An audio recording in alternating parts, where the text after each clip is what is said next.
E xusto tiñamos a sede compartida cun grupo de teatro en San Andrés, na rúa San Andrés, un grupo de teatro chamado Troula.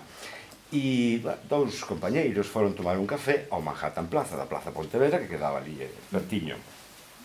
Volveron escandalizados porque lles negaran o servicio e incluso calquera recurso de reclamación por seren gays, é dicir, estaban agarimándose ali non sei como, moi normalmente, e o encargado e... Sí, sin moito escándalo, o que fora, porque daquela todavía estaba en vigor no Código Penal, como se chamaba aquela cousa tullida do escándalo público por besarse ou algo así, non?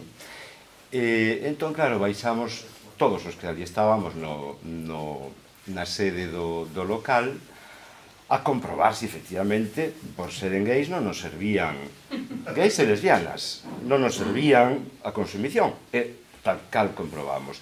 O cal nos deu pé a convocar, a concebir unha resposta de boicot a esa cafetería en concreto. Por exemplo, un martes ás 9 da noite nos aparecíamos na cafetería Manhattan Plaza e repartíamos unha folla explicativa do que fora o suceso discriminatorio e propoñíamos exercer un boicot activo a esa cafetería.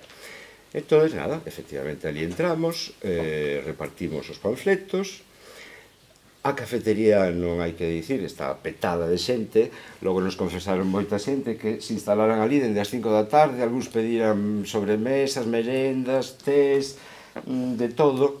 E foi moi bonito ver que cando rematamos de repartir os panfletos, todos a unha, os clientes, se ergueron e deixaron completamente baleira a cafetería. Eu só lembro que quedou unha mesa cunha señora da sección femenina, supoño, e un netiño que deu de quedar a cadros, que estaba con ela, un neno pequeno, e non quedou máis mesa ocupada dentro daquela enorme cafetería. Entón, tuvo repercusión na prensa, se falou diso durante anos, e, bueno, sí, foi moi bonito. Logo, fora se berraron consignas pola liberación sexual, contra a discriminación homosexual, nesa liña.